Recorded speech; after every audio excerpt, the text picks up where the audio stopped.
How's it, everyone? Today I'm here with my WWE Hell in a Cell 2015 pay-per-view predictions. Of course, Hell in a Cell is live pay-per-view tomorrow night, as well as the WWE Network. And overall, going to the show, I just simply do not care.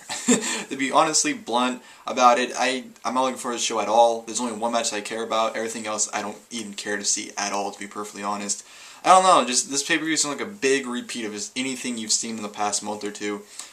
Whether it's SummerSlam Night of Champions over the summer, everything on this card is a rematch from somewhere very recently. So that's why I do not care about this card, really. Everything's just a huge rematch, and I don't care. I just do not care to see it, put it bluntly like that. Luckily for me, I will not be seeing this show live. By the way, not saying this show won't be good or anything, just I don't care to see it, honestly, but I won't be seeing this show live, so tomorrow my review of it will probably be very late Sunday night or very early Monday morning, being like midnight-ish, around there, because tonight actually and tomorrow I'll be going to the Aftershock Festival, which will be featuring NXT both nights, so I'll be attending those two shows today and tomorrow, so that's why I won't be watching this pay-per-view live, which is, I'm good. This is the show I'm missing because, like I said, I don't care about this card, so yeah, while I'm having fun at NXT's show will be going down, and just, I'm not excited for it, so I'm kind of glad I'm missing it. But Hell in a Cell has, 7, 8 matches, I'm not even sure, to be perfectly honest. Of course, you have the kickoff show, which was originally supposed to be Dean Ambrose and Randy Orton taking on Luke Harper and Braun Strowman. One thing led to another. Randy Orton injured shoulder taking the trash out, and Luke Harper is out for personal reasons, so that match got scrapped, which will be getting a 6-man tag instead, with Dolph Ziggler, Cesaro, and Neville taking on Sheamus, King Barrett, and Rusev. That should be a lot of fun, actually. Their match on Raw was awesome, I thought, so it should be a lot of fun as well. So that's on the kickoff, pre-show, 1 hour before the pay-per-view. On to the main card, not too much to talk about. You'll be having John Cena's the U.S. Open Challenge, the first time on pay-per-view, which to me this has been a huge missed opportunity so far.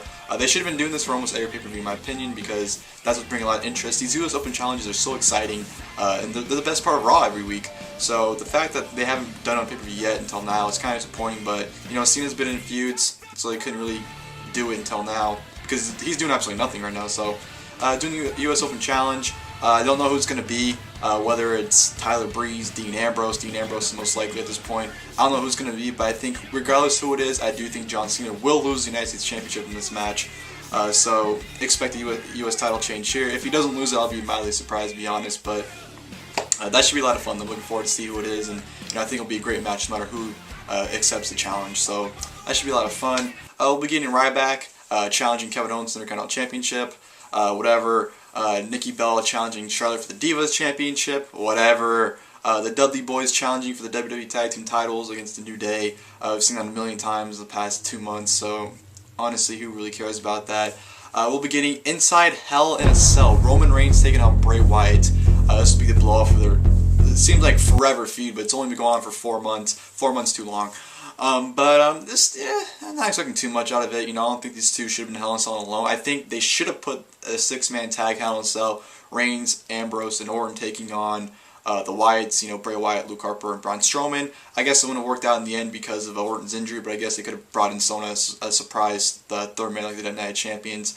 But, I think they can pull off a good match in the Cell. I think the Cell will bring the interest, if anything, but I'm not expecting anything too good from those two in the Cell, but that should be, I think it'll be decent at best, or it could be really good, because I know their Battleground match got a lot of mixed reviews, and I personally didn't like it, so this could surprise me and be very good, but we won't know until it happens. We'll be having Seth Rollins defending the WWE World Heavyweight Championship against Demon Kane, and if Demon Kane loses, then Corporate Kane is fired. I don't know what to think about this. I think it'll be a good match overall. I don't think this match will be bad. I just think it'll be good. Nothing too special. The whole storyline. At first, I was really into it. I was enjoying the mixed personality it came with Corporate and Demon. But now it's kind of just like, okay, this is just getting old.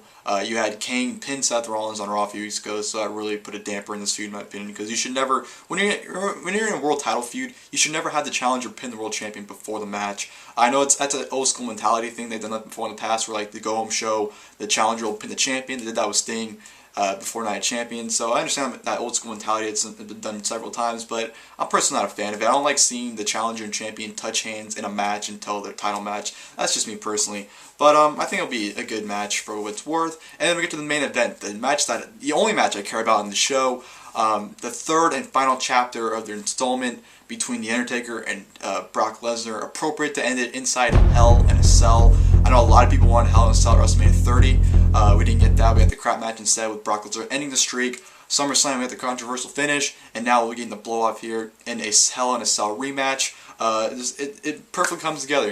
October 2002, No Mercy, they had a Hell in a Cell match, and here we are 13 years later, October 2015, they're having a Hell in a Cell match. So that's absolutely awesome. I don't think it'll top their first Hell in a Cell match, but you know what? I think the SummerSlam match is going to be good and end up being an awesome match. So they could surprise us and have a better Hell in a Cell match. I don't think so. I don't think it's likely, but I still think it'll be a damn good Hell in a Cell match. I think these two are definitely going to tear the house down and end their feud with a bang, so that should be a lot of fun. But yeah, it's my rundown to the card. Like I said, not really too excited, not really too into the pay-per-view itself, but what can you do? It's hit and miss, and unfortunately right now this is a miss for me because I won't be watching it live, but I'll catch the replay after it's over. I'm definitely rambling on, and let's get to my predictions.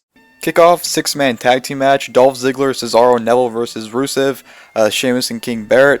This match should be a lot of fun. Their match on Raw was very, very fun. I really enjoyed that, so it should be fun here as well. As who's going to win, I'm going to go ahead and pick Ziggler, Cesaro, and Neville, just because neither of those men have really gotten a big, credible win in a while, so I think this could really benefit them. Wouldn't surprise me if Barrett, Sheamus, and Rusev got the victory, but they won on Raw, so I think Ziggler, Cesaro, and Neville get the win here, and which should hopefully be a very, very fun match. WWE Tag Team Championship match: WWE Tag Team Champions The New Day versus the Dudley Boyz. Even though I want New Day to retain the tag team titles, I'm going to go with the Dudley Boyz. I don't know why they continue this feud so long if they're going to end up having the New Day retain still, so that to me would be pretty dumb. So I'm going to pick the New Day to lose the tag team titles with Dudley's. Hopefully this is a good match, and their matches have been pretty average, pretty much the same the entire time, so hopefully it's a little different here. But I'm going to go ahead and pick the Dudley Boyz to become the 10-time WWE Tag Team Champions. Intercontinental Championship match: Intercontinental Champion Kevin Owens versus Ryback. Definitely Kevin Owens to retain the Intercontinental Championship here. He just won it, and I don't think it would make any sense for Ryback to win it now, especially considering how Ryback's been lately. I don't know, he's just kind of been unbearable lately, so I really hope he does win the title here. This should be hopefully a better match than the Night of Champions match. I was kind of disappointed with that, but hopefully they should pick up some slack in this match, hopefully. But and hopefully Kevin Owens hits a pop-up powerbomb, so Kevin Owens retain the Intercontinental Championship for sure. Hell in a Cell match: Roman Reigns versus Bray Wyatt. Hopefully this is the match that ends the feud that's been going on forever, it seems like. In terms of who's going to win this match, I'm going to go ahead and pick Roman Reigns. I think it's only fitting that he wins this match. Bray Wyatt beat him at Battleground. Reigns and Ambrose won at SummerSlam, and the Wyatts won at Night of Champions, so it's only fitting that Roman Reigns gets the victory here to end the feud.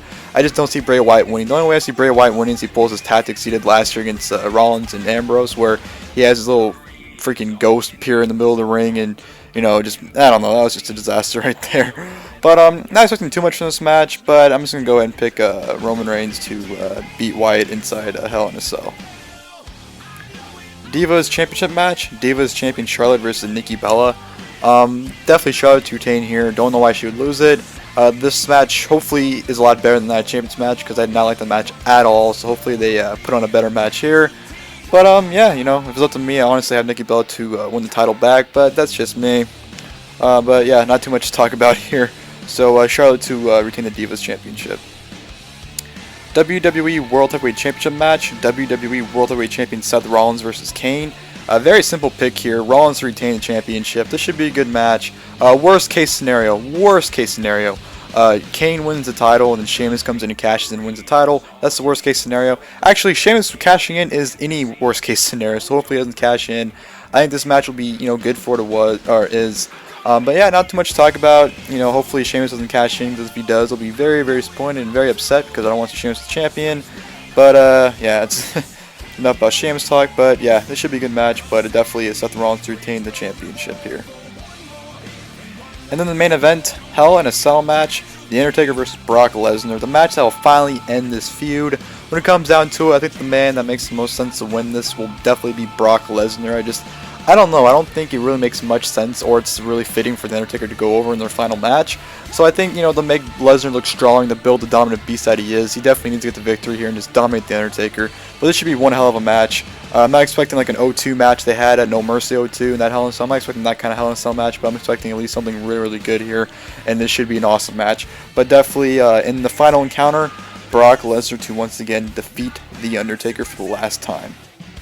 Well, ladies and gentlemen, hope you guys enjoyed my WWE Hell in a Cell 2015 pay-per-view predictions. Like I said, Hell in a Cell's live pay-per-view tomorrow night, as well as the WWE Network. I'll not be watching this show live, like I said, so whoever's, waiting for my review, it's going to be very late Sunday night, very early Monday morning. That's when it'll be up, so stay tuned to that if you're looking forward to that. But yeah, I hope everyone enjoys Hell in a Cell. Leave your guys' predictions below in the comments if you'd like.